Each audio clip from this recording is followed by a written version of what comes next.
यहाँ पर अब जो परसेंटेज के अपन को सवाल करने हैं उसमें किसी एक राशि के मान में वृद्धि कर देंगे।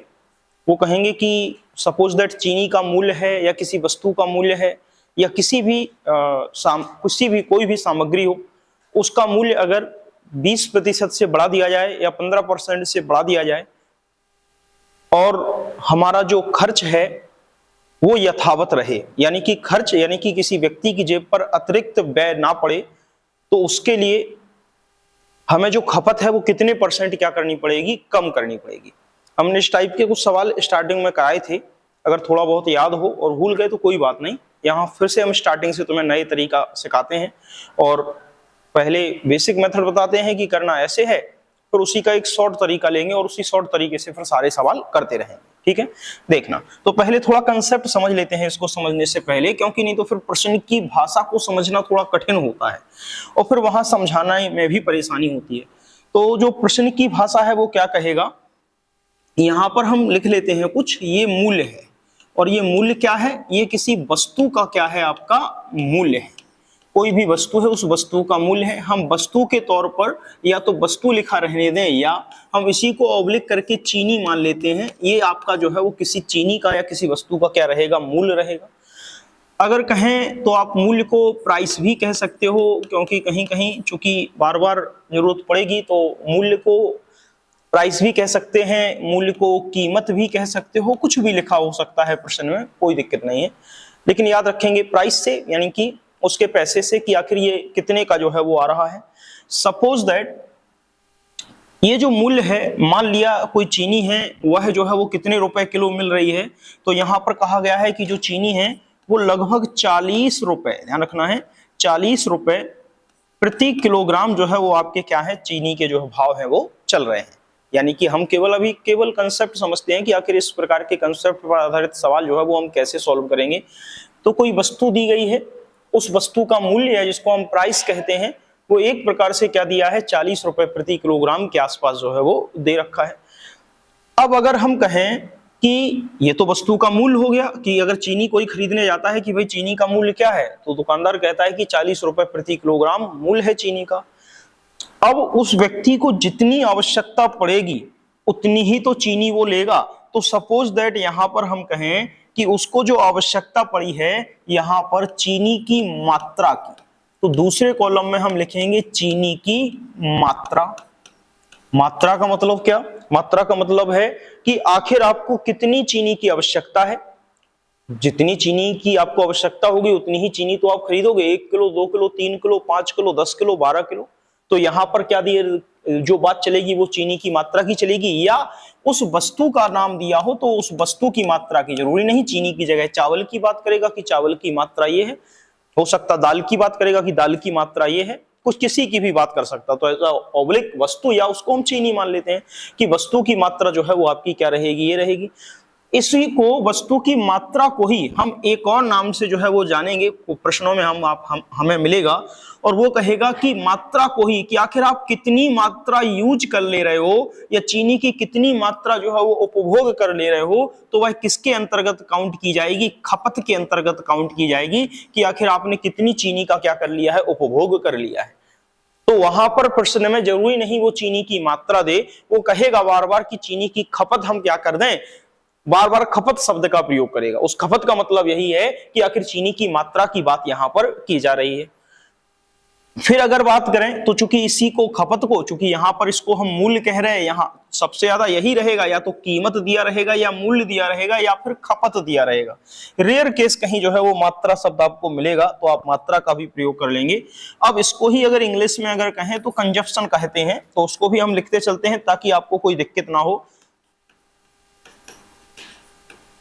तो इनको भी आपको सबको याद रखना है कि खपत को कंजप्शन कहा जाएगा। अब बात करें कि खपत कितनी है, तो किसी व्यक्ति को कितनी आवश्यकता है चीनी की, तो वो कहेगा कि सपोज दैट हमें जो चीनी चाहिए 12 किलोग्राम चीनी जो है वो हमें महीने भर के लिए लगती है और 12 किलोग्राम चीनी हमें चाहिए, यानी कि हमें जो चीनी चाहिए वो 12 किलोग्राम चाहिए। तो ये चीनी की मात्रा है, इसको ही हम कंजप्शन कहेंगे या इसको ही हम खपत कहेंगे। ये जो है चीनी का मूल्य है, 40 रुपए प्रति किलोग्राम के भाव से चीनी जो है वो आपको मिल रही है। तो फिर अगर एक व्यक्ति जाता है, सपोज दैट कोई भी आप हम में से कोई भी यदि व्यक्ति है, वो जाता है, वो कहता है कि भाई चीनी का भाव क्या है, दुकानदार कहता है 40 रुपए प्रति किलोग्राम के हिसाब से चीनी मिल रही है, तो वो कहता है कि हमें कितनी चीनी चाहिए, बोले हमें महीने भर में 12 किलो चीनी लगती है, आप 12 किलो चीनी हमें तौल दो या 12 किलो हमें चीनी दे दो। वो कहता है ठीक है, हम आपको 12 किलो चीनी दे देते हैं। तो 12 किलो चीनी को खरीदने के लिए उसको कितना पैसा खर्च करना पड़ेगा या कितना पैसा उसको क्या करना पड़ेगा, व्यय करना पड़ेगा, यानी कि वो किसके अंतर्गत काउंट किया जाएगा, उसके व्यय के अंतर्गत। बात समझ पा रहे कि नहीं समझ पा रहे? यानी कि यहां पर तो वस्तु का मूल्य दिया है कि कोई चीनी है 1 किलो कितने की आती है, तो 40 रुपए प्रति किलोग्राम के भाव में जो है वो चीनी मिलती है। हमको 12 किलो चीनी चाहिए, अगर 1 किलो चाहिए है तो 40 रुपए चाहिए, और 12 किलो चाहिए तो फिर निश्चित सी बात है कि 12 का गुणा किसमें करना पड़ेगा, 40 में करना पड़ेगा। ये तो सिंपल सी कैलकुलेशन है। तो यहाँ पर टोटल अगर वो व्यक्ति 12 किलोग्राम चीनी खरीदता है तो उसका खर्चा को यदि हम देखें तो बार बार खर्चा ही कहेगा या व्यय कहेगा। इसको इंग्लिश में अगर देखा जाए तो एक्सपेंडिचर कहते हैं, तो इसको भी लिख लेते हैं, क्योंकि बार बार कहीं अगर हमको नहीं समझ में आएगा हिंदी टर्म तो इंग्लिश टर्म नहीं बदलने वाले उसके। अगर कहीं प्रश्न में हमें समझ में नहीं आएगा, वैसे तो बड़े आराम से समझ में आ जाएगा, तो हम इस इंग्लिश शब्द का प्रयोग कर लेंगे, तो इसको एक्सपेंडिचर हम कह लेंगे। इसको भी हमको याद रखना है। अब एक्सपेंडिचर कोई कहे, एक्सपेंडिचर का मतलब क्या है, खर्चा। उस व्यक्ति को कितने खर्च करने पड़ेंगे, रुपए, यानी कि उसके द्वारा खर्च किए गए रुपए का मान कैसे निकालेंगे। तो अगर 40 रुपए की 1 किलो आती है तो 12 किलो चीनी कितने की आएगी, 12 का गुणा आप किस में कर दें, 40 में कर देंगे। तो जब 12 का गुणा 40 में कहेंगे तो 480 रुपए, यानी कि उसको जो व्यय करने पड़ेंगे वो 480 रुपए क्या करने पड़ेंगे, व्यय करने पड़ेंगे। बात समझ पाए? ये तो सिंपल सी कैलकुलेशन है। अब समझना, अब प्रश्न क्या पूछेगा, पहले हम तुम्हें अगर ये समझा पाए तो फिर सवालों को हल करना आसान है, बड़े आराम से सवाल हल हो जाएंगे। वस्तु का मूल्य जो है वो प्राइस दिया गया है 40 रुपए प्रति किलोग्राम। चीनी की मात्रा या लागत या कंजप्शन जो दिया गया है वो 12 किलो की। भाई एक परिवार है, एक व्यक्ति है, वो जाता है, वो कहता है 12 किलो चीनी हमें चाहिए है। उसका खर्चा या व्यय जो है वो कितना पड़ता है, यानी कि 12 किलो चीनी खरीदेगा तो 480 रुपए उसको क्या करने पड़ेंगे, जेब से खर्च करने पड़ेंगे। वो खर्चा जो है वो एक्सपेंडिचर के अंतर्गत जुड़ेगा। अब लेकिन कहता है कि चलो ये तो पुरानी बात है, अब जो चीनी वो खरीदता था ये पहले खरीदता था, अब चीनी का भाव 2 दिन बाद 1 महीने की चीनी खरीद लाया था 40 रुपए प्रति किलोग्राम के भाव से, और 12 किलो चीनी खरीद लाया था, वो चीनी उसकी खत्म हो गई। अब अगले महीने जब गया तो पता चला कि चीनी के मूल्य में 25% की क्या हो गई, वृद्धि दर्ज हो गई। भाई महंगाई बढ़ गई तो चीनी के मूल्य में क्या दर्ज की गई, 25% की वृद्धि जो है वो आपकी क्या की गई, दर्ज की गई। अब चीनी के मूल्य में अगर 25% की वृद्धि दर्ज की जाएगी तो जो मूल्य में ही तो 25% की वृद्धि होगी, तो वास्तव में कितनी वृद्धि होगी, 40 का 25% आपको निकालना पड़ेगा कि आखिर कितने की वृद्धि दर्ज की गई है। तो यहां पर जो वृद्धि का मान हम निकालेंगे कि चीनी के मूल्य में 25% की वृद्धि हुई है, तो 40 का 25% निकालो कि आखिर कितने की वृद्धि हुई है। तो वैसे तो समझ में आ रहा है 40 का 25% 10 रुपए की जो है वो आपकी क्या होगी, वृद्धि, लेकिन फिर भी 40 रुपए का 25% आप निकालते हो अपॉन 100 तो 0। वैसे भी 25 से 100 जो है वो 4 बार कट गए, और 4 से 40 जो है वो 10 बार कट गए, यानी कि 10 रुपए की आपकी क्या होगी, वृद्धि देखने को मिलेगी 1 किलोग्राम पर। बात समझ पाए कि नहीं? यानी कि पहले चीनी का मूल्य 40 था तो अब बढ़कर के चीनी का मूल्य कितना हो जाएगा, तो यहां पर जो चीनी का मूल्य है वो चीनी का मूल्य आपका कितना हो जाएगा, 50 रुपए प्रति किलोग्राम जो है वो चीनी का मूल्य हो जाएगा। क्यों? क्योंकि 10 रुपए की वृद्धि जो है वो आपकी क्या की गई है, चीनी के मूल्य में दर्ज की गई है।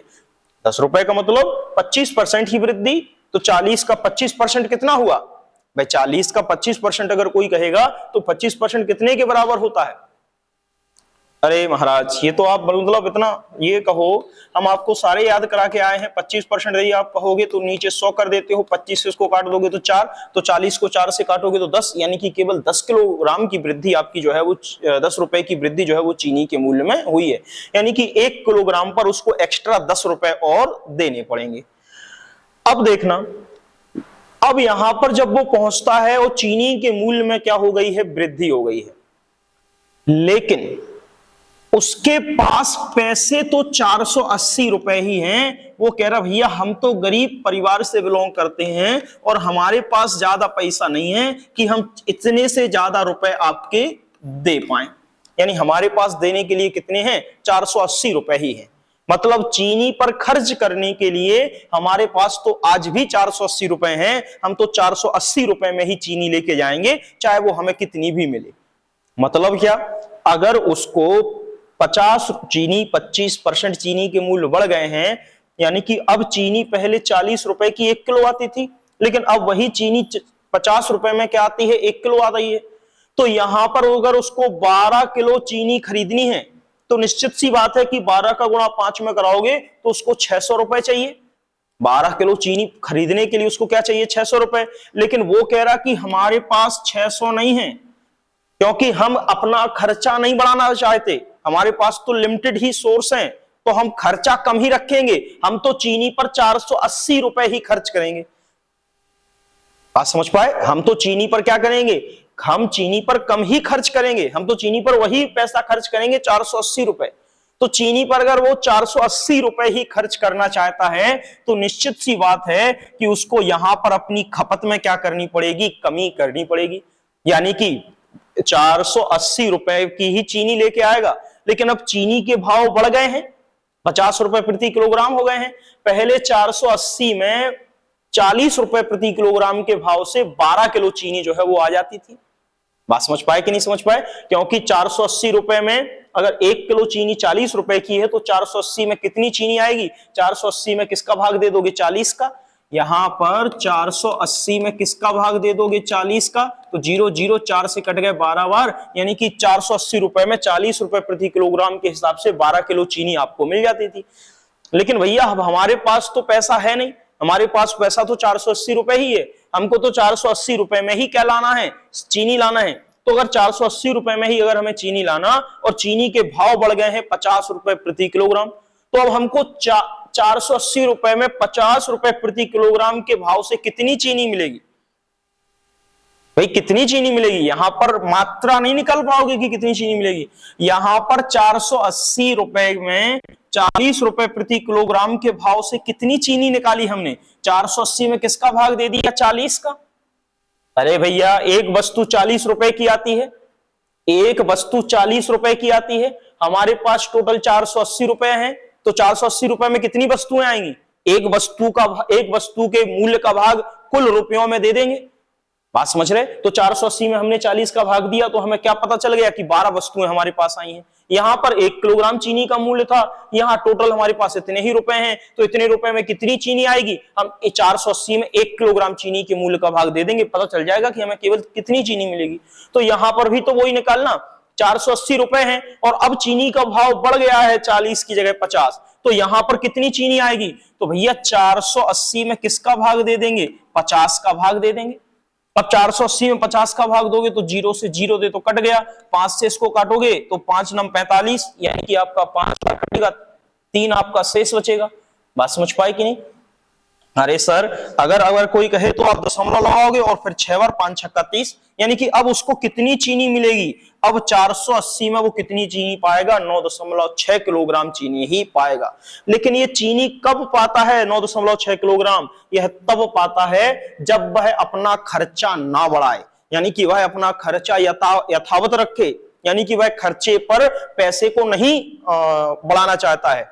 वो चीनी तो खरीदना चाहता है लेकिन उसी मूल्य पर, तो उसको क्या करना पड़ेगा? ये जो दिया गया है खपत, उसको अपनी खपत क्या करनी पड़ेगी? यहां पर खपत जो है उसको यहां पर क्या करनी पड़ेगी? कम, यानी कि 12 किलोग्राम की जगह पर वह कितनी चीनी खरीदेगा? 9.6 किलोग्राम ही चीनी क्या करेगा? खरीदेगा। बात समझ पाए? तो उसको अपनी क्या करनी पड़ेगी? यहां खपत ही तो कम करनी पड़ेगी कि नहीं करनी पड़ेगी? बात समझ रहे हैं?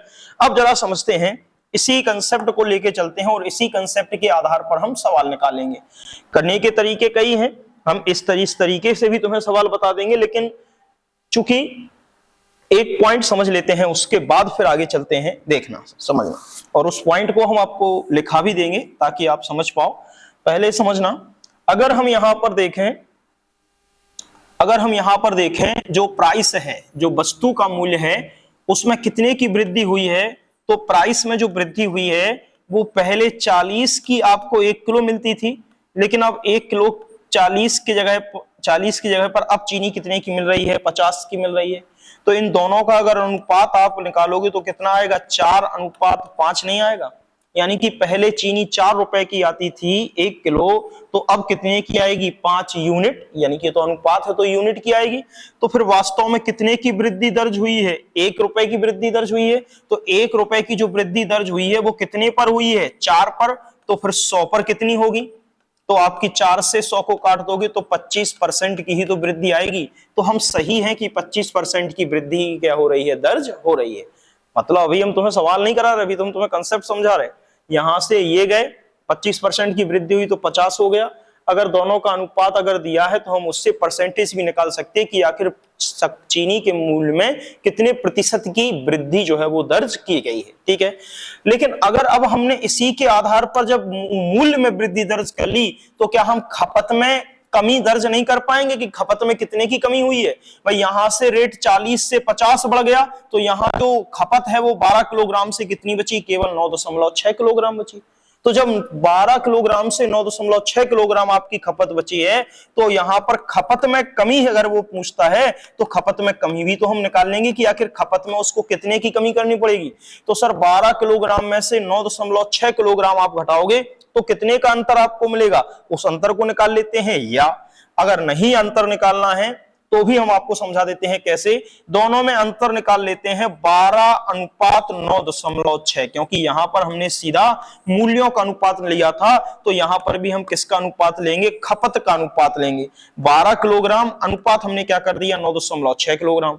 इसको अगर आप कैंसल आउट करोगे तो ये दशमलव है, अगर दशमलव को यहां हटाएंगे तो यहां आ जाएगा। वैसे तो डायरेक्ट काट लो, 5:4 है, लेकिन हम तुम्हें बता देते हैं कैसे। क्या नीचे अगर ध्यान करो आप, अगर ये यहां पर 12 अनुपात की जगह 9.6 लिखा होता तो दशमलव हटा के ऊपर 0 नहीं लिखते, यानी कि 120/96 लिखते। अब 120/96 को आप चाहो तो काट सकते हो। आप 12 से इसको काटोगे तो 12 एकम 12 यानी कि 10 बचे। 12 से 96 को काटोगे तो 8 बार यानी कि 12×8 96।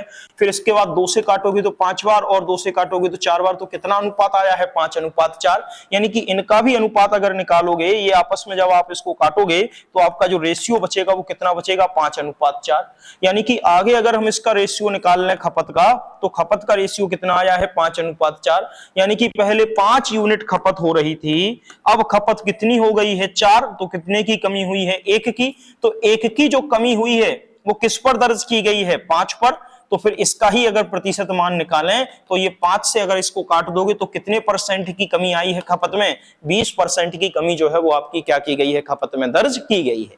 बात समझ गए, ये है बेसिक मेथड। बात समझ रहे कि नहीं समझ रहे, ये एकदम बेसिक मेथड है। आप किसी भी सवाल को निकाल सकते हो, किसी भी मान को निकाल सकते हो, क्योंकि इसमें खर्च जो है वो यथावत रहेगा। हम 480 रुपए ही हम क्या करेंगे खर्च। लेकिन अब इस तरीके से हमें नहीं लगाना है, देखना कैसे। हम चाहे तो सरल तरीका भी आपको बता रहे हैं इसका, लेकिन इसके बाद एक और तरीका बताएंगे, उस तरीके से सबसे ज्यादा अपन सवाल इनको करने की कोशिश करेंगे कि आखिर कैसे हो रहे हैं। देखना एक पॉइंट अब आप याद रख, मतलब एक पॉइंट क्या हम आपको समझा देते हैं, तब फिर उससे कहेंगे कि इस पॉइंट को आपको क्या रखना है, याद करना है। देखना यहां पर जो मूल्य है, कीमत है, उसका अनुपात 4:5 आ रहा है। तो जितना मूल्य बढ़ेगा, जितना मूल्य जो है वो जिस परसेंट के रेशियो में बढ़ रहा है, अगर हम खर्चा यथावत रखें, यानी कि हम अपने पास जेब में जितने पैसे पहले लेकर जाते थे उतने ही पैसे अभी लेकर जाएं, तो हमको खपत में क्या करनी पड़ेगी, कमी करनी पड़ेगी। और खपत में जो कमी आएगी, ध्यान रखना, खपत में जो कमी आएगी वो हमेशा जो आपका पैसे में जो वृद्धि हुई है उसके अनुपात का जस्ट विपरीत आएगा। अगर पैसे के मूल्य में 4:5 की वृद्धि हुई है तो खपत में उसके उल्टे की वृद्धि के क्या होगा, दर्ज, यानी कि 5:4 के अनुपात की क्या होगी, कमी दर्ज की जाएगी। लेकिन इस कंडीशन में जब आपका क्या दिया हो, खर्चा हमेशा आपका क्या दिया हो, यथावत दिया हो, यानी कि फिक्स दिया हो। और आपके हर सवाल में खर्चा वो यथावत ही देंगे। जिस सवाल में नहीं देंगे तो उसको करने का हम तुम्हें दूसरा तरीका बताएंगे। ठीक है, तो अभी चलते हैं उसके कंसेप्ट पर चलते हैं और उसको समझ लेते हैं कि आखिर कैसे आप इसको डायरेक्ट भी चाहो तो निकाल सकते हो। हम इसको डायरेक्ट भी तुम्हें बताते हैं, लेकिन इस तरीके से हम तुम्हें सवाल नहीं लगवाएंगे, ये तो हम केवल कंसेप्ट तुम्हें सिखा रहे हैं, इसलिए देखना। अगर हम कहें तो वास्तव में जो एक्सपेंडिचर होता है, अब इसकी इंग्लिश नहीं है, पहले हम हिंदी लिखते हैं। एक्सपेंडिचर का मतलब है खर्चा। खर्चा हमेशा किसके बराबर होगा? तो मूल्य और वस्तु की जो आपकी मात्रा है या खपत है उसके ही बराबर हमेशा क्या रहेगा? आपका खर्चा रहेगा। अब इसको चाहो तो तुम इंग्लिश में फिर समझ सकते हो कि जो एक्सपेंडिचर है वो हमेशा किसके बराबर रहेगा? प्राइस और आपके कंजप्शन के क्या रहेगा? हमेशा बराबर रहेगा, यानी कि इनके गुणनफल के हमेशा बराबर रहेगा। इसका मतलब क्या? ई का मान, ई का मतलब है एक्सपेंडिचर, यानी कि जो व्यक्ति का जो खर्चा है, यानी कि जेब से उसका कितना खर्च होगा, किसी एक वस्तु का मूल्य जो है वो, और जितनी सामग्री मात्रा वो खरीद रहा है उसके गुणनफल के बराबर ही तो वो रुपए क्या करेगा? खर्च करेगा। तो ये हमेशा P इंटू सी के क्या होता है? हमेशा कांस्टेंट। अब देखना सर जरा इसको ही मतलब हम तुम्हें समझाएं आखिर कैसे।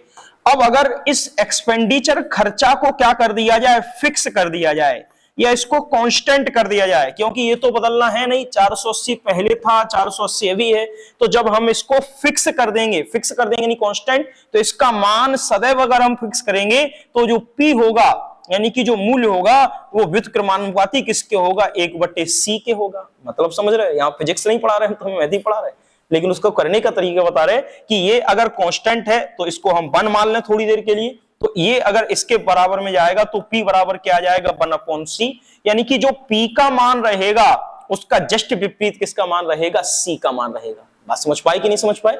ये बात समझ पाए कि नहीं समझ पाए? पहले जो हमने कहा कि अगर जो P का मान दिया है उसका ही जस्ट विपरीत किसका मान रहेगा? C का मान रहेगा। तो अगर P का मान उन्होंने सपोज दैट हमने निकाल लिया या दे दिया 4/5, तो C का मान क्या होगा? सीधा पलट दो, 5/4 किसका मान होगा? C का मान होगा। बात समझ पा रहे कि नहीं समझ पा रहे? सर हम जो कह रहे हैं आपको नहीं समझ में आता है तो और भी तरीका आपको भी बता रहे हैं। अब देखना इस तरीके से अगर हम सवाल को लगाएं, क्या दिया है?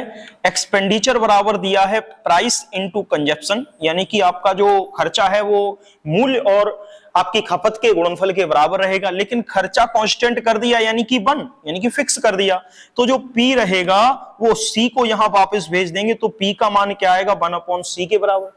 अब वो क्या कह रहे हैं? अब यदि वो सीधा कह दें कि चावल के मूल्य में, चीनी के मूल्य में 25% की वृद्धि की जाती है, और वो कहेगा 25% की वृद्धि, ये थोड़ी कहेगा कि इतना मूल्य था तो बढ़ के इतना हो गया, नहीं, वो सीधा कहेगा चावल के मूल्य में 25% की वृद्धि की जाती है। इसका मतलब क्या?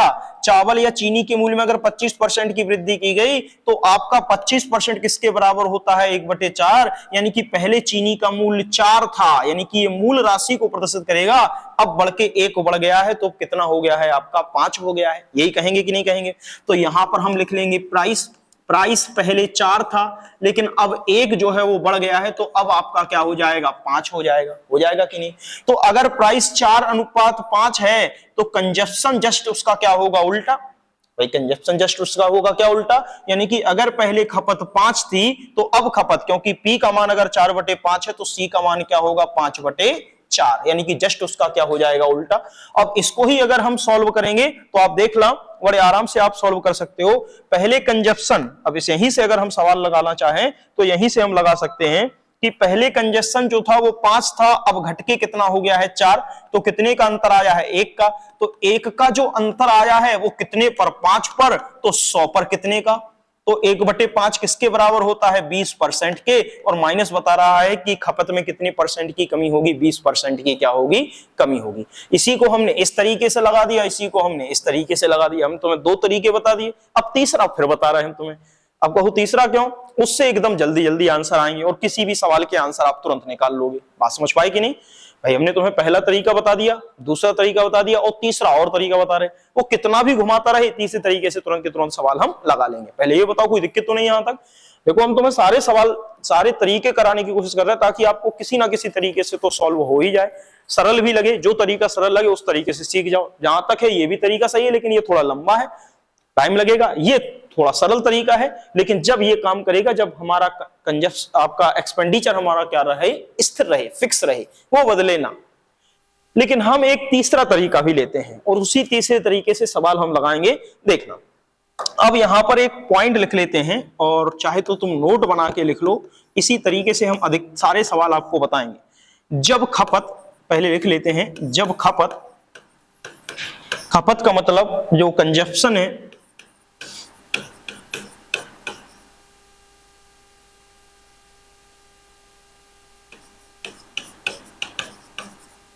स्थिर हो,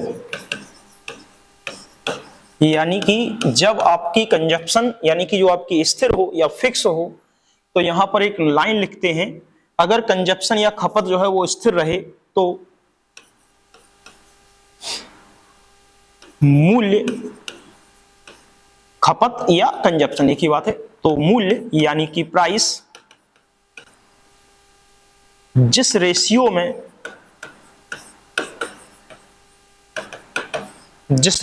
में चेंज होगा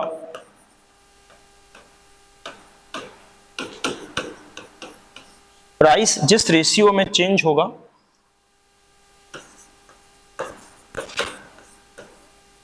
खर्चा भी यानी कि खर्चा यानी कि एक्सपेंडिचर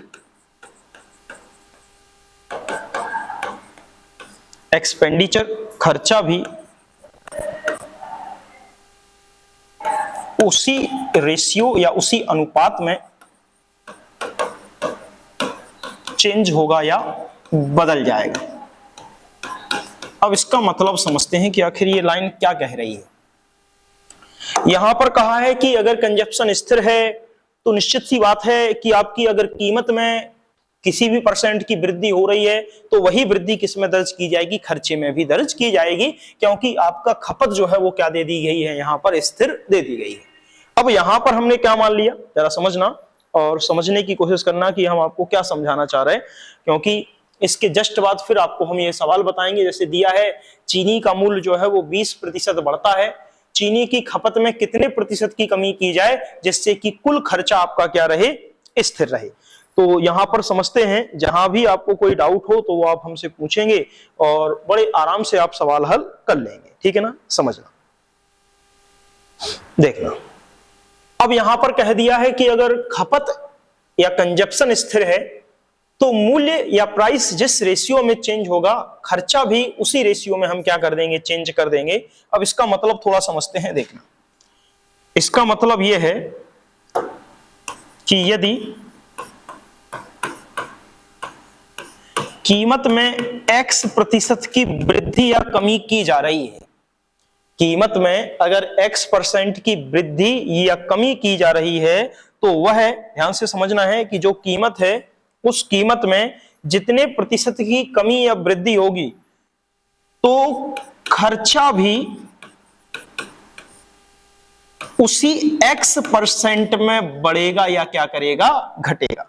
यानी कि अगर हम कीमत में इतने परसेंट की वृद्धि या कमी करते हैं तो निश्चित सी बात है कि आपका जो खर्चा रहेगा वो भी उसी रेशियो में आपका क्या कर जाएगा, बढ़ जाएगा या क्या कर जाएगा, घट जाएगा। जैसे एग्जाम्पल ले लेते हैं, समझना, ताकि आप समझ पाओ और सारे पॉइंट जो है वो क्लियर कर पाओ।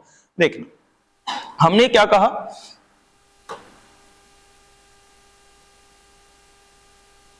यहां पर ले लिया है प्राइस और यहां पर अब हमने ले लिया है, अभी प्राइस लिख लो चाहे हिंदी लिख लो, यहां लिख लिया है मूल्य, यहां लिख लिया है खर्चा यानी कि जो आपका, और यहां पर बात कर रहे हैं अब खपत की।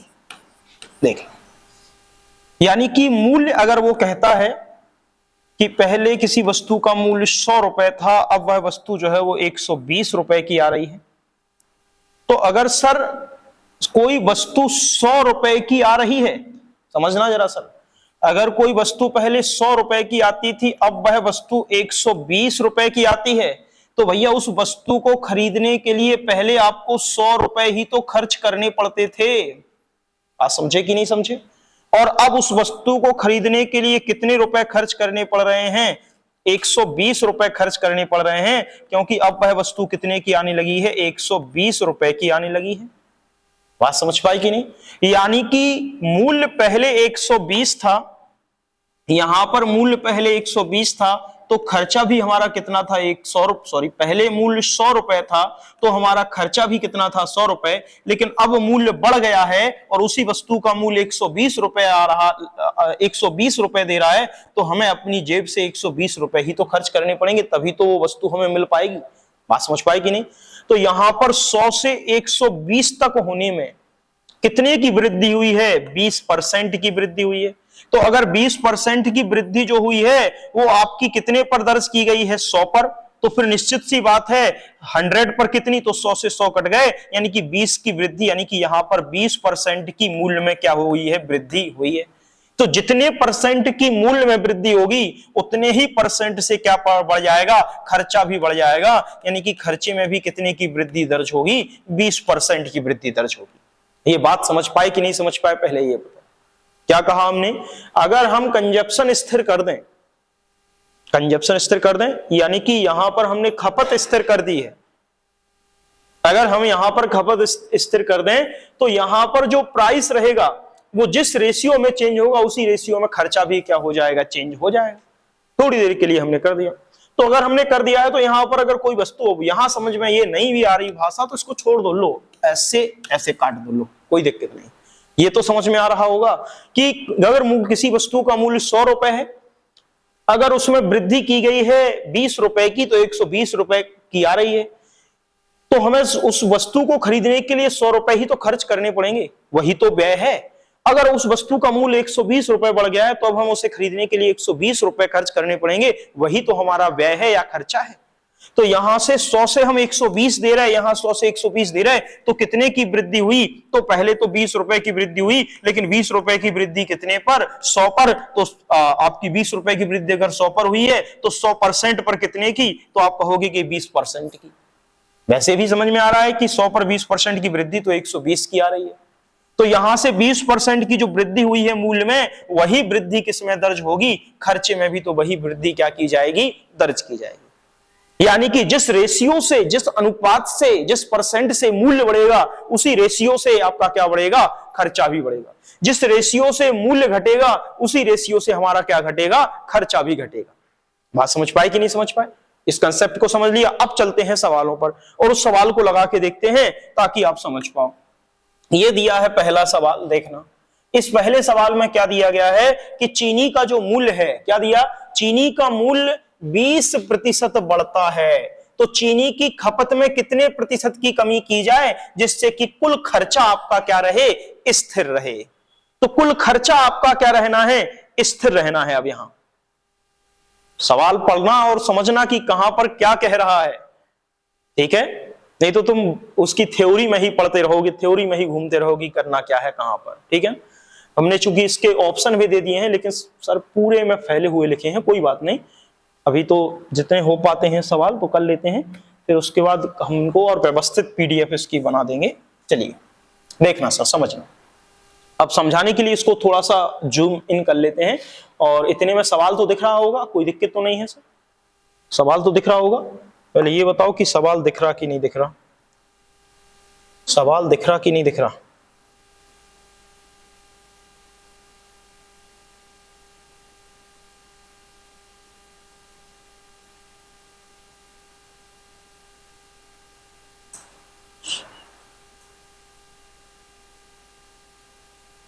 एक मिनट सर,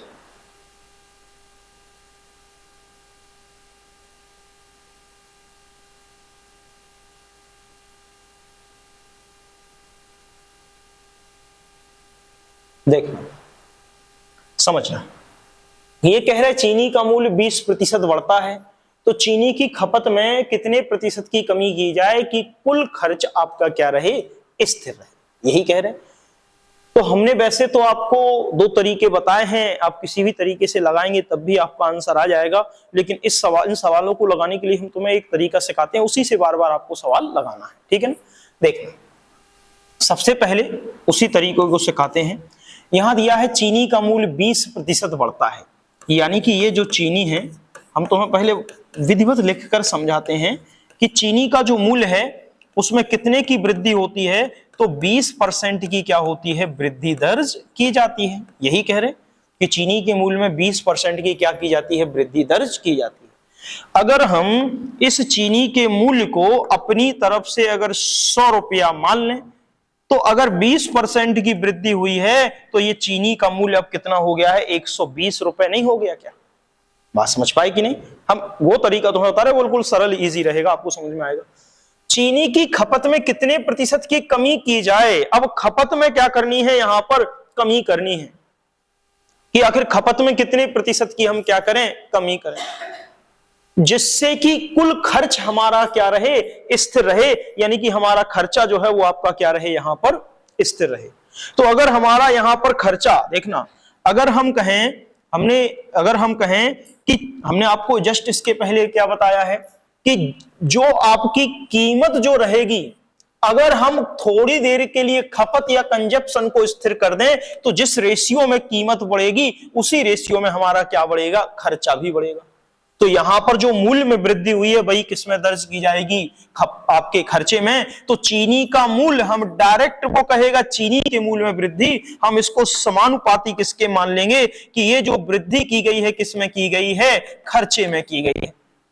और खर्चे में वृद्धि कितने की गई है, तो वही 20% की वृद्धि ही किसमें की गई है, खर्चे में। जबकि पहले खर्चा 100 रुपए होता था, अब खर्चा कितना होने लगा है, 120 रुपए होने लगा है। यही तो कहेगा भाई, अगर मूल्य में वृद्धि हुई है तो खर्चे में भी तो वृद्धि होगी। पहले आपका 100 रुपए था चीनी का मूल्य, लेकिन 20% की वृद्धि तो 120 रुपए की चीनी मिल रही। तो फिर हमें भैया 100 रुपए पहले खर्च होते थे, अब उसी चीनी को खरीदने के लिए हमारे 120 रुपए खर्च हो रहे। तो वो कह रहा है, लेकिन अब प्रश्न पढ़ना है, लेकिन वो कहता है कि चीनी की खपत में कितने प्रतिशत की कमी की जाए।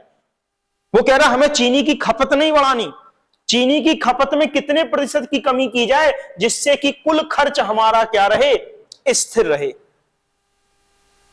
चीनी की खपत में कितने प्रतिशत की कमी करें कि हमारा खर्च जो है वो स्थिर रहे। ध्यान से सुनना, फिर क्या कहा, यहां पर कहा चीनी का मूल्य 100 रुपए हमने माना, तो 20% की वृद्धि अगर चीनी के मूल्य में दर्ज हुई तो चीनी का मूल्य कितना हुआ, 120 रुपए। तो फिर उसी रेशियो में अगर हम खपत को थोड़ी देर के लिए कांस्टेंट कर दें तो उसी रेशियो में हमारा क्या बढ़ेगा, खर्चा भी तो बढ़ेगा। खपत कांस्टेंट, खपत का मतलब पहले भी हम जितनी 100 रुपए में जितनी चीनी खरीदते थे, यानी कि 10 किलो चीनी खरीदते थे, तो अभी भी हम 10 किलो ही चीनी खरीदे, यानी कि हमने खपत को कांस्टेंट कर दिया है, उसको बदलेंगे नहीं। बात समझ रहे कि नहीं।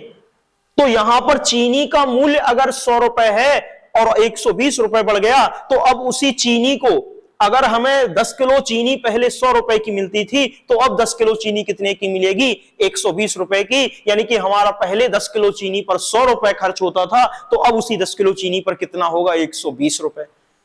ये तो हम अपनी तरफ से तुम्हें समझा रहे हैं, लेकिन प्रश्न क्या कह रहा, प्रश्न कह रहा भैया हमें चीनी की खपत में कितने प्रतिशत की कमी कर दें, यानी कि चीनी जो हम 10 किलो खरीद रहे हम वो और कितना कम खरीदने लगे जिससे कि हमारा खर्च जो है वो क्या रहे, स्थिर रहे।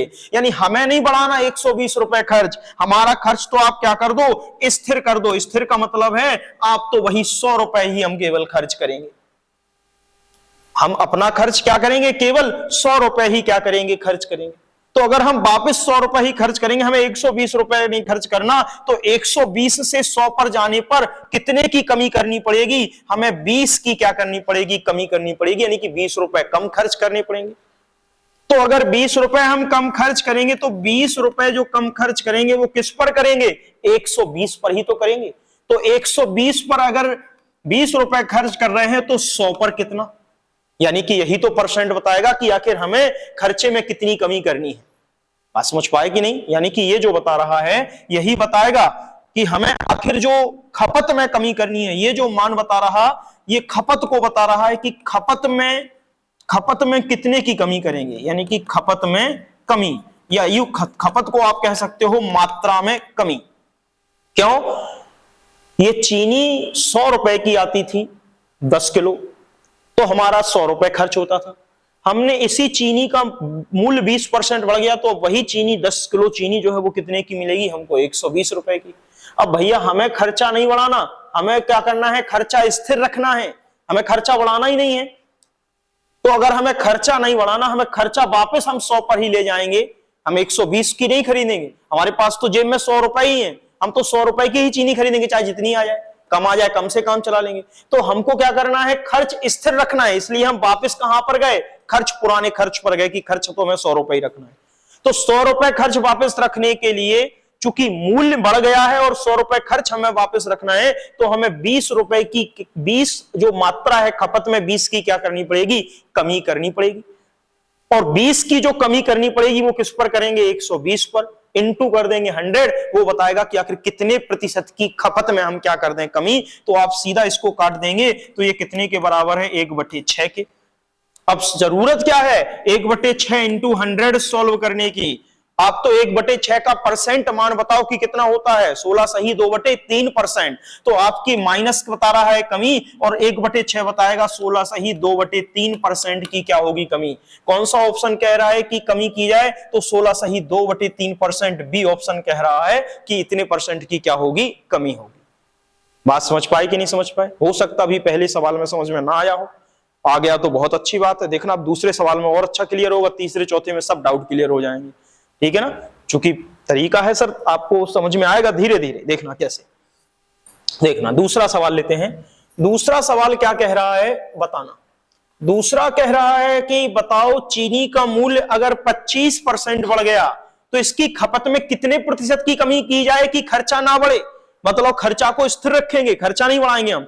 तो यहां पर वो क्या कह रहे हैं, वो कह रहे हैं कि चीनी का मूल्य, तो चीनी का मूल्य कितना बढ़ गया है, चीनी का मूल्य 25% बढ़ गया है। 25% की क्या की गई है, चीनी के मूल्य में वृद्धि। यानी कि पहले चीनी का मूल्य 100 रुपए था, तो अब 25% की अगर वृद्धि हो रही है तो 100 का 25%, 25 यानी कि 125 का आप जो है वो वस्तु आएगी, ठीक है। लेकिन हमने कहा है कि अगर यही 100 रुपए की पहले आती थी तो हमारा खर्चा भी तो कितना होगा भैया, हमारा खर्चा भी तो 100 रुपए ही होगा। और अब अगर 25% की वृद्धि हो गई है तो उसी वस्तु के लिए हमको 125 रुपए खर्च करने पड़ेंगे। उसी वस्तु के लिए हमको कितना रुपए खर्च करना पड़ेगा, 125 रुपए। लेकिन वो क्या कह रहा, वो कह रहा भैया हमें नहीं करना 125 रुपए, चीनी का मूल्य 25% भले ही बढ़ गया हो, लेकिन खपत में हम कितनी कमी कर दें। तो वो कह रहा है खपत में कितनी कमी कर दें कि हमारा खर्चा ना बढ़े। यानी हमारा खर्चा तो अभी भी 100 रुपए होता हो, तो 125 से पुनः 100 पर गए तो कितने की कमी करनी पड़ेगी, 25 की कमी। ले 25 की कमी कितने पर, 125 पर। 25 की कमी किस पर करोगे, 125 पर। तो 100 पर कितना, यानी 100% पर कितना। तो सीधा 25 से 125 5 बार काट दिया, यानी कि माइनस का 1/5 इंटू 100। अब भाग देने की जरूरत नहीं है, आपको वैसे भी पता है 1/5 कितने परसेंट के बराबर होता है, 20% के बराबर। तो यहां पर दिया गया ऑप्शन सी बताएगा कि 20% के क्या होगा, बराबर होगा। बात समझ पाए कि नहीं समझ पाए, कंसेप्ट क्लियर हो रहा है? नहीं हो तो पूछिए सर, ठीक है ना। चलिए कोई दिक्कत तो नहीं, चले आगे। अब तो खुद से भी लगाना स्टार्ट करोगे, देखना। अब देखना, फिर से देखना, समझना। अभी सवाल में बदलेंगे क्योंकि अभी तो हम 3-4 सेम कंसेप्ट को लेंगे, फिर सवालों को एकदम से बदलना स्टार्ट करेंगे, समझना। यहां पर क्या कहा गया है, कह रहा है कि यदि चीनी की कीमत 10% घट गई, यानी कि जो चीनी है अगर उसकी कीमत 10% घट गई तो खपत में कितने प्रतिशत की वृद्धि करें कि खर्चा उतना ही रहे। फिर समझो, आप तो पहले नहीं समझ में आ रहा तो आप जो हम बताए उस तरीके से लिखो, आप अपने आप समझ लोगे। मूल्य क्या कह रहा है, मूल्य में कितने की कमी की गई है, तो अब मूल्य में वृद्धि नहीं, मूल्य में 10% की कमी की गई है सर। अभी तक वृद्धि हो रही थी, अब मूल्य में कमी। यानी कि पहले कोई वस्तु 100 रुपए की अगर आती है, अगर उस 100 रुपए में 10% की कमी करेंगे तो अब वो वस्तु हमको कितने में मिल जाएगी, 90 रुपए की जो है वो वस्तु मिल जाएगी। क्योंकि 100 का 10% कितना, 10, तो 100 में 10 रुपए कम देने पड़ेंगे, यानी कि वही वस्तु हमको 90 रुपए में मिल रही है। अब अगर 10% घट गई है तो खपत में कितने प्रतिशत की वृद्धि कर दें। यानी कि हम खपत का मतलब क्या है, जैसे देखा हो आप जाते थे और 100 रुपए में आपको 5 किलो चीनी मिल जाती थी, यानी कि 5 किलोग्राम चीनी मिल जाती थी 100 रुपए में। अब वो कह रहा है चीनी का मूल्य घट गया है, 10% और घट गया, तो निश्चित ही बात है आप कहोगे हम तो अभी भी 100 रुपए ही खर्च करेंगे चीनी पर, यानी कि हम खर्चा उतना ही रखेंगे, हम तो 100 रुपए ही खर्च करेंगे। तो अगर 100 रुपए ही खर्च करोगे, अब चीनी का मूल्य घट गया है, तो आपको चीनी की मात्रा उस 100 रुपए में क्या मिलने लगेगी, अधिक मिलने लगेगी।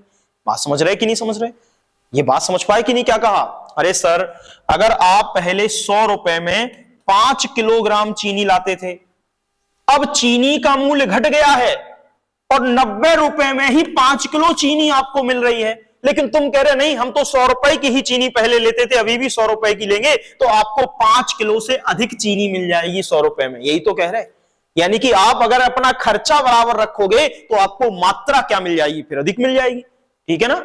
चलिए तो अब इस सवाल को लगाते हैं, ये क्या कह रहा है? अभी तो हमने तुम्हें ये समझाया था कि ये है क्या। यदि चीनी की कीमत 10% घट गई तो घट गई, 100 रुपए था, घट गई 10%, यानी कि 90 बची, 100 का 10%, 10, यानी कि 10 की कमी, यानी कि 100 रुपए की आती थी अब 90 रुपए की आती है। तो खपत में कितने परसेंट की वृद्धि करें कि खर्चा उतना ही रहे? तो हमने क्या कहा, मूल डायरेक्टली प्रोपोर्शनल किसके होगा? खर्चा के। इस लाइन को तुम याद कर लो। जब जब हमने क्या कहा है, खपत अगर स्थिर रखेंगे तो मूल्य जो है वो डायरेक्टली प्रोपोर्शनल होगा खर्चा के। तो हम अगर 100 रुपए की चीनी खरीदते थे तो हम 100 रुपए ही तो खर्च करते थे, और 100 रुपए अगर खर्च करते थे तो अब 10% की अगर कमी हुई है तो अब हम कितने रुपए खर्च करेंगे? केवल 90 रुपए खर्च करेंगे। लेकिन वो कह रहा है कि नहीं, हमको तो 100 रुपए ही खर्च करने हैं खपत पर, यानी कि हम जो खरीद रहे हैं उस पर 100 रुपए ही खर्च करेंगे। तो ये जो बताएगा अंतर, ये खपत को बता रहा है। ये किसको बता रहा है? खपत को। तो यहां पर 90 रुपए से हम कहां पहुंच गए? 100 पर, यानी कि हम कितने परसेंट, कितना बढ़ गए? हम 90 रुपए से हम 100 पर पहुंच गए, तो 10 की हमने क्या की? वृद्धि। यानी कि हम तो 10 रुपए की एक्स्ट्रा खपत खरीदेंगे, यानी कि हम 10 रुपए एक्स्ट्रा खर्च करेंगे। और 10 रुपए एक्स्ट्रा खर्च करेंगे तो 10 रुपए एक्स्ट्रा खर्च किस पर कर रहे हैं? 90 रुपए पर, यानी 90 पर। तो 100 पर कितना? यानी कि ये वृद्धि बताएगा कि आखिर वो व्यक्ति खपत में कितने प्रतिशत की वृद्धि कर दे। तो 0 से 0, यानी कि 1/9, और 1/9 100%, तो 1/9 कितने परसेंट के बराबर है? 11 सही 1/9% की वृद्धि जो है वो दर्ज होगी। तो 11 सही 1/9% की वृद्धि जो है वो बताएगा। बात समझ पाए कि नहीं समझ पाए सर? क्या है सवाल? समझ में आ रहा कि नहीं आ रहा? नहीं आ रहा है तो पूछिए, हम बार बार आपसे कह रहे हैं। चलिए आगे चलते हैं सर। देखना, अब फिर समझना, इसमें व्यय लिखा है वो भी ठीक है, कोई दिक्कत नहीं है। फिर से देखना क्या कहा गया है, देखना समझना, जहां भी समझ में ना आए तो पूछने की कोशिश करना। फिर वही कह रहे हैं, चीनी की कीमत में 20% की कमी होती है। अब यहां पर कह रहे हैं कि चीनी की जो कीमत है उस कीमत में या मूल्य में कितने की कमी कर रहे हैं? 20% की क्या कर रहे हैं? कमी कर रहे हैं। तो हम सीधा लिख लेंगे, अब बार बार कीमत लिखें फिर डायरेक्टली प्रोपोर्शनल करें खर्चा। अब आज से यही कहेंगे, वो कीमत में 20% की कमी कहेगा, हम कहेंगे खर्चे में क्या हो रही है? 20% की कमी हो रही है। एक ही तो बात है, क्योंकि जब हम खपत अगर कांस्टेंट रखेंगे तो कीमत में जो वृद्धि दर्ज होगी या कमी होगी वह किसमें होगी? वही खर्चे में वृद्धि या कमी दर्ज होगी। तो अगर 100 रुपए कीमत थी तो वह उसके लिए 100 रुपए ही हमको खर्च करने पड़ रहे थे। बात समझ गए? अगर किसी वस्तु की कीमत 100 रुपए थी तो उसके लिए हमको 100 रुपए ही खर्च करने पड़ रहे थे। लेकिन 20% की अगर कमी हो गई तो 100 पर 20% की कमी, यानी कि उस वस्तु के लिए अब हमें कितने रुपए देने पड़ेंगे? 80 रुपए देने पड़ेंगे। तो अगर उस वस्तु के लिए हमें 80 रुपए देने पड़ेंगे तो हमारा खर्चा भी तो कितना रहेगा? 80 ही रहेगा। लेकिन वो क्या कहता है? वो कह रहा है कि नहीं, तो खपत में कितने प्रतिशत की वृद्धि होगी ताकि व्यय समान बना रहे, मतलब हमारी जेब से 100 रुपए ही बराबर खर्च करते रहे हम। तो अगर 100 रुपए ही हमको 80 से वापस 100 रुपए पर ही जाना है तो निश्चित सी बात है यहां जो बढ़ोतरी होगी वो किसमें होगी? खपत में ही तो बढ़ोतरी होगी। तो 80 से 100 पर गए तो कितनी की वृद्धि? 20 की वृद्धि। लेकिन 20 की वृद्धि किस पर? 80 पर। तो 20 की वृद्धि 80 पर, तो 100 पर कितनी? तो 20 से इसको काट दोगे 4 बार, 1/4 का सीधा परसेंट निकालो, कितने परसेंट के बराबर है? तो आप कहोगे ये 25% के क्या होगा? बराबर। बात समझ पाए कि नहीं? तो यहां से सीधा हल होगा कि ये 25% के क्या रहेगा? आपके इक्वल। बात समझ में आ रही कि नहीं आ रही सर? चलिए देखना, जहां भी समझ में ना आए तो सर पूछने की कोशिश करना, हम तुम्हें सारे पॉइंट समझाएंगे। देखना, चलिए अब देखना, अब थोड़ा सा अलग दिया है। देखना, अब सवाल थोड़ा अलग दिया और अब परसेंट नहीं दिया है, अब मात्रा दी है। तो मात्रा भी दे सकता है, उसमें क्या दिक्कत है? सुनना, अब मात्रा अगर दिया है तो मात्रा को समझ लेते हैं। वर्तमान में चावल का मूल्य 29 रुपए प्रति किलोग्राम बेचा जाता है, यानी कि वर्तमान में जो चावल है वो 29 रुपए प्रति किलोग्राम बेचा जाता है, जबकि पिछले महीने इसका मूल्य 25 रुपए प्रति किलोग्राम था। मतलब क्या? मतलब ये चावल है और ये चावल का आपका मूल्य दिया है, और चावल का मूल्य पहले यानी कि पिछले महीने, तो ये पुराना रहेगा, यानी कि पिछले महीने जो रहा था, पिछले महीने चावल का मूल्य कितना था? 25 रुपए प्रति किलोग्राम, यानी कि ये जो था वो 25 रुपए प्रति किलोग्राम था पिछले महीने। तो फिर वर्तमान में चावल जो है, यानी कि अब वर्तमान, वर्तमान का मतलब अब नया मूल्य जो है वो वर्तमान का मूल्य कहलाएगा या नया मूल्य कहलाएगा। तो वर्तमान में जो मूल्य है वो कितना आ गया है, 29 रुपए प्रति किलोग्राम जो है वो आपका आ गया है। तो अब पूछा है भाई, पहले चावल 25 रुपए प्रति किलोग्राम मिल जाता था, लेकिन अब चावल हमको 29 रुपए प्रति किलोग्राम मिल रहा। अब भैया अगर हमको चावल 29 रुपए प्रति किलोग्राम मिल रहा है तो कहा है एक परिवार अपनी खपत में कितने प्रतिशत की कमी करे कि उसका खर्चा जो है वो क्या बना रहे, समान बना रहे। अब देखना सर क्या कहा, चावल का पहले मूल्य कम था, 25 रुपए प्रति किलोग्राम था। अब वर्तमान में मूल्य चावल, 1 किलो चावल ही कितने का मिल रहा है, 29 रुपए का मिल रहा है। तो भैया परिवार के पास इतना पैसा नहीं है कि वो 29 रुपए प्रति किलोग्राम के हिसाब से उतना ही चावल खरीदता रहे जितना कि वो 25 रुपए प्रति किलोग्राम के भाव से खरीदता था। अब उसके पास पैसे तो कम ही हैं, उसको 100 रुपए में ही चावल खरीदना है। भाई यहां पर अगर कहें 25 रुपए प्रति किलोग्राम के हिसाब से चावल खरीद रहा है और उसके पास 100 रुपए है, तो 100 रुपए का वह 4 किलो ही तो चावल खरीद पाएगा। लेकिन अगर चावल का मूल्य बढ़ गया है 29 रुपए किलो और उसको तो 100 रुपए में ही वो चावल चाहिए कि भैया हमारे पास तो 100 रुपए ही है खर्च करने के लिए, क्योंकि हमें यहां पर क्या करना है, खर्च स्थिर रखना है, खर्च हम समान रहेगा। तो भैया हमारे पास तो 100 रुपए ही खर्च करने के लिए, तो अगर 100 रुपए अगर हमारे पास खर्च करने के लिए है तो 29 रुपए प्रति किलोग्राम के हिसाब से हमको चावल जो है वो कम मिलेगा 4 किलो से। बात समझ पाए कि नहीं समझ पाए, 3 किलो कुछ ग्राम हमको चावल प्राप्त होगा। क्लियर है कि नहीं क्लियर है? तो यहां पर जो आपको समझना है, पूरा नहीं ये थ्योरी तुम्हें समझा रहे हैं, यहां सीधे सवाल पर आते हैं। वो तो कंसेप्ट इसलिए कि थ्योरी तुम्हें क्लियर रहे क्या कह रहे हैं। पिछले महीने का मूल्य 25 था, वर्तमान मूल्य 29 रुपए है, तो फिर हमको एक परिवार को अपनी खपत में कितने प्रतिशत की कमी करनी पड़े? भैया खपत में कमी कर दो। खपत में कमी का मतलब है 29 से हम कमी जाएंगे कहां पर, 25 पर। भाई जो मूल्य बढ़ गया है तो मूल्य ही तो डायरेक्टली प्रोपोर्शनल हम किसका कर रहे हैं, खर्चा के। तो अगर मूल्य बढ़ा है तो हम खर्चे को क्या कर लेंगे, कम कर लेंगे, यानी कि हम खपत क्या कर लेंगे, अपनी कम कर लेंगे। तो खपत हम जो है वो कम कर लेंगे तो हमारा खर्चा भी अपने आप जो है वो, जब खपत में कमी होगी तो निश्चित सी बात है कि हमारा खर्चा भी उतने में ही आपका जो है वो काम हो जाएगा। तो 29 से हम 25 पर गए तो कितने की कमी, 4 की कमी। और 4 की कमी किस पर निकालेंगे, 29 पर। तो यहां पर 4 की कमी किस पर निकालोगे, 29 पर, तो 100 पर कितनी। अब ये तो सर 400/29 है, 400/29 को अगर आप सॉल्व करेंगे तब आंसर आएगा। देखना इसका आंसर भी हम तुम्हें निकाल के दिखाते हैं, समझना। 400 रुपए और 29, देखना सर ये सॉल्व करोगे तो कितना आया है 400 और बटे कितना आया है 29। अब एक ही तरीका है, या तो सीधा सीधा 29 का भाग आप किसमें लगा दो, 400 में लगा दो। अब 29 का भाग अगर 400 में लगा दोगे तो भी आंसर आ जाएगा, कोई बड़ी बात नहीं है। देखना सर जरा कैसे, अगर 29 का भाग भी आप 400 में दे देते हैं तो भी आपका आंसर आ जाएगा। और अब चूंकि यहाँ लगभग परसेंट में पूछा है तो दशमलव में तो उत्तर आएगा, तो उसको हम लगभग एक्यूरेट निकाल के ऐसे कर देंगे। देखना 29 का पहाड़ा अगर एक बार पढ़ते हो तो 29 बार जाएगा, एक बच गया है, यहां पर एक बच गया है, 0 उतारोगे। अब 29 का पहाड़ा आप 3 बार पढ़ते हो, 3 बार अगर पढ़ते हो तो आपका 87 आएगा, ठीक है ना। शेष आपका 3 और 2 बचेगा 23। तो इसको हम क्या लिख सकते हैं, इसको हम जो लिखेंगे कि जिससे भाग देते हैं उसको नीचे, जितनी बार जाता है उसको ऊपर, और जो शेष बच जाता है उसको यहाँ। तो 13 सही 23 बटे आपका क्या आएगा, 29 आएगा। तो एक्यूरेट मान तो 13 सही 23/29% रहेगा।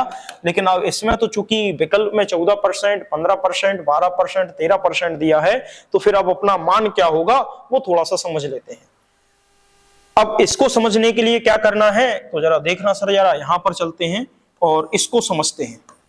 13 दिया है और इसको हम प्लस लिखेंगे तो यह क्या आएगा आपका 23 बटे क्या आएगा 29 आएगा।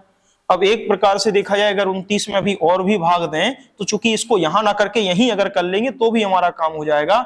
29 में यहां हम दशमलव लगाएंगे तो एक 0 हमारा क्या बढ़ जाएगा, नीचे बढ़ जाएगा। निश्चित सी बात है, यही तो करते हैं भाई, हम दशमलव लगाएंगे एक 0 नीचे बढ़ जाएगा। अब 29 का पहाड़ा पढ़ते हैं कि 230 से हमारा क्या ना हो, ज्यादा ना हो। अगर हम 7 बार इसका पहाड़ा पढ़ेंगे, 8 बार अगर पढ़ेंगे तो ज्यादा हो जाएगा। तो हमको 7 बार ही पहाड़ा पढ़ना पड़ेगा, बस केवल एक बार ही पढ़ लेंगे और काम हो जाएगा। अब हम जब 7 बार पहाड़ा पढ़ेंगे तो लगभग यहाँ जो आएगा आपका ये 3 आएगा, 63 और 14 और 20। यानी 203। ये जो शेष बचेगा वो आपका यानी कि यहाँ पर 7 और ये आपका यहाँ पर 2 यानी कि 27 आपका क्या बच जाएगा शेष। अब 29 का भाग 27 आएगा नहीं। अब हमें आगे सॉल्व नहीं करना, बस केवल मान निकालना है। मान कितना आया है 13.7। समझना, अब ध्यान करो सार्थक अंक या राउंड फिगर कैसे निकाले जाते हैं। दशमलव के बाद अगर कोई संख्या 5 या 5 से बड़ी दी गई है तो उस संख्या को हटा देते हैं और उसके आगे वाली संख्या में एक क्या कर देते हैं, जोड़ देते हैं। यानी कि दशमलव के बाद अगर 5 या 5 से बड़ी संख्या है तो इस संख्या में हम एक जोड़ देंगे, तो 13 में एक जोड़ोगे 14 और यहां पर 0 लिख देंगे। तो ये इसका जो मान रहेगा 13 सही 23/29% का, वो लगभग में मान क्या आएगा 14। तो इसका उत्तर 13 ना होके कितना परसेंट होगा, 14% होगा। बात समझ पाए। लेकिन अगर यहां पर क्या आता, यहां 7 की जगह पर, ध्यान से समझना, अगर यहां पर 7 की जगह पर 13.2 आ जाता, 3 आ जाता, 4 आ जाता, यहां तक कि 13.4 भी आ जाता, 2 3 4 में से कुछ 5 ना आता, तो अगर यहां पर 5 से छोटा कोई अंक आता है तो फिर यहां पर कुछ नहीं जुड़ता, वही का वही सीधा अंक 13.0 सार्थक अंक में लिख दिया जाता। उस कंडीशन में फिर हमारा उत्तर क्या हो जाता, 13% हो जाता। तो कब किस उत्तर को टिक करना है, सार्थक अंक के आधार पर आपको चेक करना है। ठीक है ना सर, कोई दिक्कत तो नहीं है। चले आगे समझना। अब इसको फिर सॉल्व करते हैं और बताते हैं। इसमें भी पूरा का पूरा मान दिया है कि अब एक वैल्यू दी रहेगी, उसी वैल्यू के हिसाब से हम मान निकालेंगे। तो थोड़ा स्पीड में अब सॉल्व करना स्टार्ट करते हैं। समझना, यदि दूध का मूल्य 60 रुपए प्रति किलोग्राम से बढ़कर 70 रुपए प्रति किलोग्राम हो जाता है, तो सबसे पहले तो दूध का जो मूल्य है वो पहले कितना था, तो पहले था 60 रुपए प्रति किलोग्राम और अब वो बढ़ गया है, कितना हो गया है, 70 रुपए प्रति किलोग्राम जो है वो आपका हो गया है। तो एक व्यक्ति को दूध की खपत में कितने प्रतिशत की कमी कर देनी चाहिए ताकि खर्चा उसका क्या रहे, समान रहे। अब यहां पर करना क्या है, उस व्यक्ति को दूध की खपत में कितने प्रतिशत की कमी कर दे ताकि उसका खर्चा समान रहे। हमने कहा था जो मूल्य है वही डायरेक्ट समानुपाती किसके होगा, खर्चा के। यानी कि 60 रुपए प्रति किलोग्राम के हिसाब से 1 किलो दूध का उसको कितने रुपए खर्च करना है, 60 रुपए। तो फिर अगर अब दूध का मूल्य बढ़ गया है 70 रुपए प्रति किलोग्राम है, तो उसी वस्तु के उसको कितने रुपए देने पड़ेंगे, 70 रुपए। लेकिन वो कहता है हमारे पास 70 रुपए देने को नहीं है, हमारा तो जो खर्चा है वो समान बना रहे, यानी कि खर्चा हमारा 70 की जगह 60 ही बना रहे।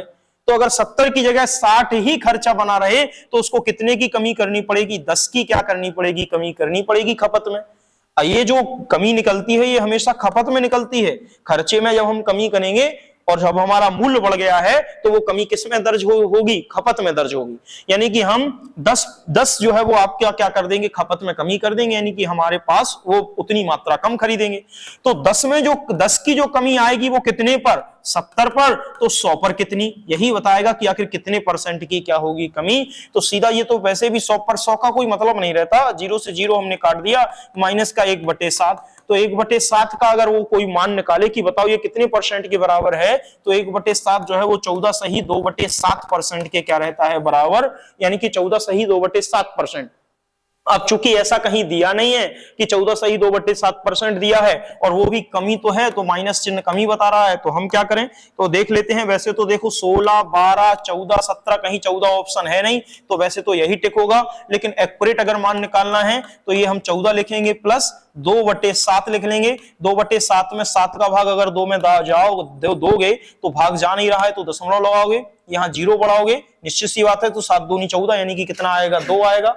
फिर आपका 6 बचेगा, 7 8 56 यानी कि 0.28 आ गया है, तो 14 दशमलव हम क्या कर देंगे, 28%। तो यही हमारा आंसर जो है वो निकल के आ जाएगा।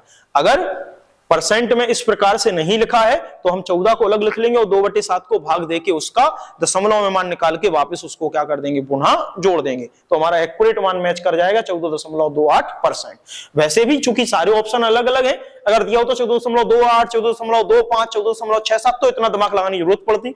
वैसे ऐसा है नहीं ऑप्शन, तो हम उसी हिसाब से क्या कर लेंगे, सॉल्व भी कर लेंगे। ठीक है ना, ठीक है, झपरा की नहीं झपरा। चलिए समझना। अब कहो तो 1-2 सवाल और कर लें, फिर उसके बाद फिर रुक जाते हैं, ठीक है। फिर इसको हम कल तुम्हें कंप्लीट करा देंगे क्योंकि इसके बाद हमें साइकोलॉजी को आज उसको कंप्लीट करना है और जो लगभग स्कोहल वर्ग के क्वेश्चन हैं उन पूरे प्रश्नों को कंप्लीट कराना है, ताकि पूरे प्रश्न कंप्लीट करा दें, उसके बाद फिर कोई दिक्कत ना रहे, ठीक है ना। तो कोशिश करेंगे कि आज पूरे प्रश्न एक बार में ले लें और पूरे प्रश्न एक बार में ही सॉल्व करा दें, ताकि आपको कोई डाउट ना रहे। और अगर कोई डाउट है तो आप हमसे पूछ सकते हो। चलिए देखिए, चीनी के दामों में 20% की वृद्धि हो जाती है यदि चीनी पर खर्च को पूर्ववत रखना है, तो कटौती के बाद खपत में कमी और आरंभिक खपत का अनुपात आपको ज्ञात करना है। अब देखना सर जरा यहां पर पूछ क्या रहा उसको समझते हैं, ठीक है ना। समझना, यहां पर कह रहा है कि अगर चीनी के दामों में 20% की वृद्धि हो जाती है, ठीक है सर, चीनी के दाम में हमने क्या मान ली है, 20% की वृद्धि जो है वो मान ली है। यदि चीनी पर खर्च को पूर्ववत रखना है, खर्च का मतलब है खर्चा आपको यथावत रखना है, तो कटौती के बाद खपत में कमी, यानी कि खपत में कितने की कमी होगी वो, और आरंभिक खपत का अनुपात निकालना है कि दोनों का अनुपात आखिर आपका कितना होगा। वही हमारा मान निकाल के बताएगा कि आखिर क्या जो है अनुपात जो है वो हम आपका बताएंगे। समझना आप सर जरा कि इसको कैसे हल करते हैं, देखना। अच्छा, इसको हल अभी कराते हैं, पहले तुम थोड़ा और प्रश्न हल करो, क्योंकि तुम नहीं समझ पाओगे, फिर हम बताते हैं। देखना, समझना, पहले ये आता है, पहले इसको समझते हैं। देखना, किसी वस्तु पर शुल्क उसके वर्तमान मूल्य का 40% कम कर दिया जाता है, इसकी खपत में कितने प्रतिशत बढ़ाया जाए ताकि उससे प्राप्त आय क्या रहे, पूर्ववत रहे। पहले 2-3 ये सवाल करते हैं, फिर बैकलॉट के 7वां सवाल तुम्हें समझाएंगे। देखना क्या है, क्योंकि थोड़ा अलग टाइप का है, तो फिर बाद में किसी वस्तु पर जो शुल्क है वो उसके वर्तमान मूल्य का 40% कम कर दिया जाता, यानी कि कोई वस्तु है, उस वस्तु का जो मूल्य है वो मूल्य आपका कितना कम कर दिया जाता है, तो 40% क्या कर दिया जाता है, कम, यानी कि -40 हम यहां पर कहेंगे, यानी कि 40% क्या कर दिया गया, कम। अब 40% अगर कम कर दिया गया तो इसकी खपत में कितने प्रतिशत की वृद्धि की जाए, यानी कि खपत को कितना प्रतिशत बढ़ाया जाए कि उसकी आय जो है वो क्या रहे, पूर्ववत रहे। अब यहां समझना कि आखिर यहां पर वो कर क्या कह रहा है। किसी वस्तु पर शुल्क उसके वर्तमान मूल्य का 40% कम कर दिया, यानी कि कोई दुकानदार था, उसने उस वस्तु पर मूल्य जो है वो क्या कर दिया है, 40% कम कर दिया है कि भैया हम 40% कम पर वो वस्तु दे रहे हैं। तो इसकी खपत में कितने प्रतिशत बढ़ाया जाए, यानी कि इसकी खपत को कितने प्रतिशत बढ़ा दिया जाए। अगर कोई वस्तु का मूल्य कम हो गया है, जैसे दुकानदार था, वो कहता था पहले कुर्सी 100 रुपए की देते थे, अब हमने 100 रुपए के मूल्य में 40% की कमी कर दी है, यानी वही कुर्सी अब तुम्हें कितने की मिल रही है, 60 रुपए की मिल रही है, ले जाओ। बात समझ पाए कि नहीं। तो अगर 60 रुपए की कुर्सी कोई सुनेगा तो निश्चित सी बात है कि पहले 1 या 2 लोग खरीदते थे, अब ज्यादा लोग कुर्सियां खरीदेंगे, क्योंकि मूल्य में क्या आ गई है, कुर्सी के दाम में कमी आ गई है। तो जब दाम में कमी आई है, तो अगर उसकी जो आय है, आय का मतलब जो इनकम है, वो पहले के जैसी ही बनी रहे, यानी अभी भी उसको 100 रुपए प्राप्त होते थे, तो बाद में भी कुर्सी के मूल्य में कमी करने के बाद भी उसकी आय बराबर उतनी ही बनी रहे, तो उसको खपत क्या करनी पड़ेगी, बढ़ानी पड़ेगी। यानी पहले 1 कुर्सी बेचता था, तो अब 2 कुर्सी बेच दे, ज्यादा कुर्सी बेच दे। तो उसके लिए उसको क्या करना है, यहां पर वस्तु का मूल्य 40% कम हो गया है, तो अगर वस्तु का मूल्य 40% कम हुआ है, तो यहां पर कहा है उसकी आय, आय का मतलब यहां ये नहीं कहा खर्चा नहीं कहा, यहां समझना, यहां आय कहा है। आय का मतलब क्या कि भैया ये वस्तु पहले हम 100 रुपए की बेच रहे थे, तो हमको 100 रुपए आय के प्राप्त हो रहे थे, 100 रुपए, लेकिन अब हमने 40% की कमी कर दी है, तो अब वो वस्तु हम कितने में बेच रहे हैं, 60 रुपए में, तो हमारी आय अब कितनी हो जाएगी, 60 रुपए। लेकिन हमको तो वापस उतने ही चाहिए, उतने ही चाहिए का मतलब है हमको तो वापस हमारी आय उतनी ही चाहिए कि हम अभी भी 100 रुपए कमाते रहे। तो 100 रुपए कमाते रहे तो 100 रुपए वापस, यानी कि आय पूर्ववत बनी रहे। तो आय 100 रुपए प्राप्त करने के लिए खपत को आपको क्या करना पड़ेगा, इंक्रीज करना पड़ेगा। तो खपत यानी कि कुर्सियों की मात्रा बेचने की बढ़ानी पड़ेगी। तो 60 से 100 पर कितने की वृद्धि? 40 की। बात समझ पाए कि नहीं समझ पाए? तो 40 की जो वृद्धि दर्ज हुई है वो किस पर दर्ज की जाएगी? 60 पर। तो 100 पर कितने की? तो 100 का तो मतलब नहीं, सीधा 0 0, 2 से 2 काट दिया, 2 से 3 6, 3 बार काट दिया, 2/3 कितने परसेंट के बराबर है ये निकालना है। तो 66 सही 1/66 सही 2/3% के बराबर होगा। लेकिन कहोगे ये कैसे? 2/3 है वो कितने परसेंट के बराबर है? तो 66 सही 2/3% के बराबर होता है। आपको ये कैसे आ गया? तो हमने स्टार्टिंग में तुम्हें समझाया था प्रभु, देखना। वैसे 0 से 0 काट दिया, समझना, 0 से 0 काट दिया, 0 से 0 काट दिया, 2 से 4 2 बार, 2 से 6 3 बार, तो ये 2/3 एक प्रकार से सीधा लिख सकते हैं 200/3। 3 का भाग दोगे तो 6 बार 18, फिर दोगे 6 बार 18, 2 शेष बच गया, उसको ऊपर जिससे भाग दे रहे नीचे, 66 सही 2/3 सीधा आ गया। लेकिन इसको करने का तरीका हमने क्या बताया था?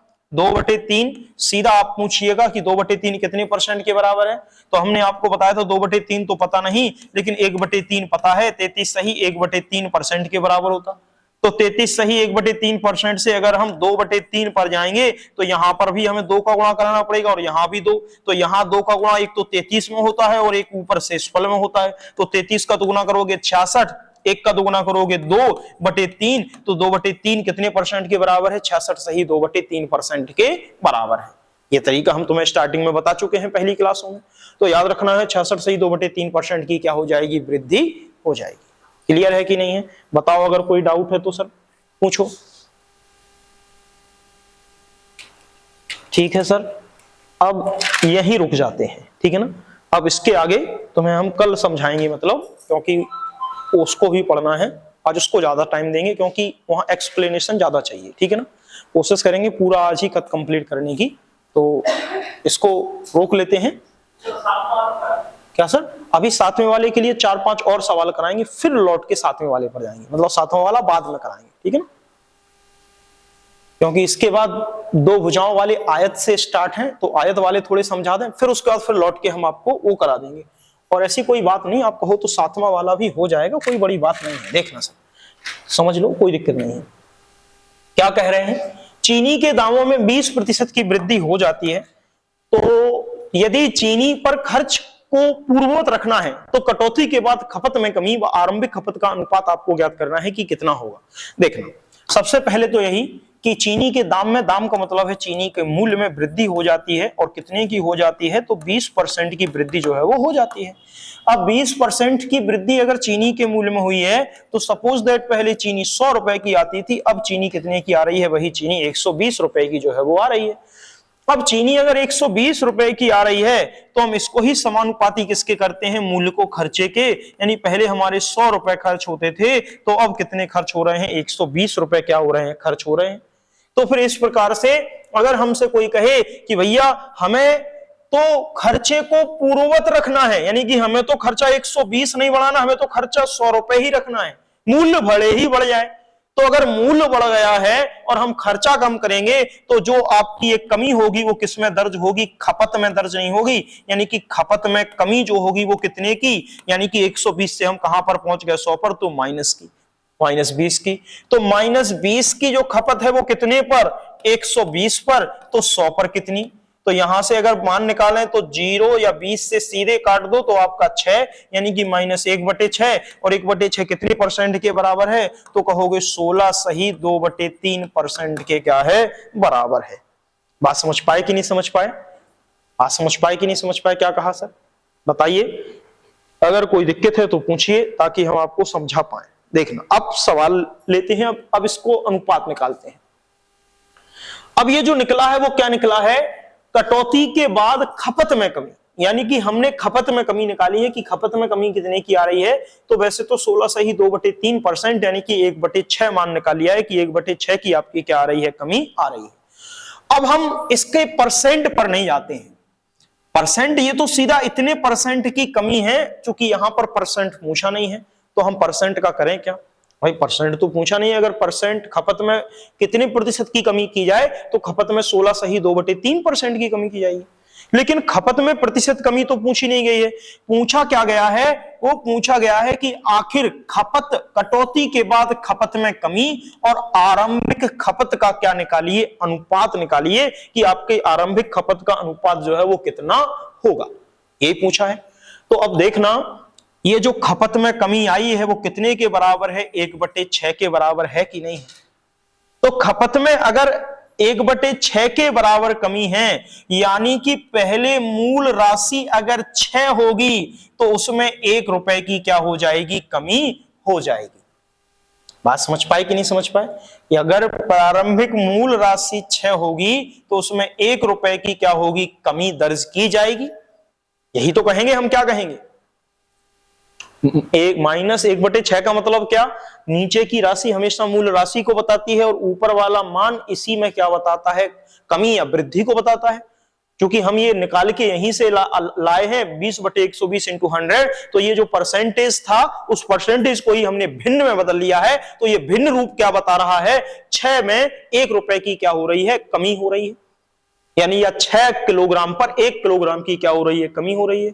तो यहां पर हम क्या कहेंगे, कटौती के बाद खपत में कमी, यानी कि कटौती करने के बाद हमने वापस 120 रुपए से वापस अपना खर्चा 100 रुपए कर लिया, यानी हमने कटौती कर ली। तो कटौती करने के बाद कमी कितने की हुई, तो 1 की ही तो कमी हुई है। तो फिर आरंभिक मूल्य क्या था, तो आरंभिक मूल्य जो है वो आरंभिक खपत क्या थी, तो आरंभिक खपत हमारी 6, यानी कि वही जो मान है वही सीधा अनुपात के क्या हो जाएगा, बराबर हो जाएगा। बात समझ पाए कि नहीं, यानी कि इसी का जो हम परसेंटेज निकालेंगे, हम नहीं निकालेंगे, जो हमारा मान रहेगा भिन्न के रूप में वही हमारा क्या हो जाएगा, सीधा सीधा इसके बराबर हो जाएगा कि कितने अनुपात के बराबर है। तो हम सीधा कहेंगे 1/6 के बराबर। बात समझ पाए कि नहीं सरस, कोई दिक्कत तो नहीं है। वैसे तो इसको सीधा भी निकाल देते तब भी चल जाता, देखना हम सीधा भी अगर चाहें तो निकाल सकते। यहां पर 20% की वृद्धि कहा था, तो 20% की वृद्धि का मतलब है 1/5, यानी 20% कितने के बराबर, 1/5, यानी 5 पर कितने की वृद्धि, 1 की। यानी कि पहले खर्चा हमारा कितना होता था, 5 रुपए, लेकिन अब बढ़ के कितना पहुंच गया है, 1 बढ़ गया है तो 6 रुपए। वापस हमको पुनः 5 पर जाना है तो हम 6 में कितने की कमी करेंगे, 1 की। तो जो खपत में कमी आई है वो 1 की, और आरंभिक मूल्य हमारा क्या रहा, 6, तो 1/6 अनुपात यहां से भी आ जाएगा, ठीक है ना। लेकिन हमने विधिवत तुम्हें तरीका बताया है तो उस तरीके से भी तुम याद रखो तो वो भी सही है। बताओ, ठीक है, अब तो कोई दिक्कत नहीं इसमें।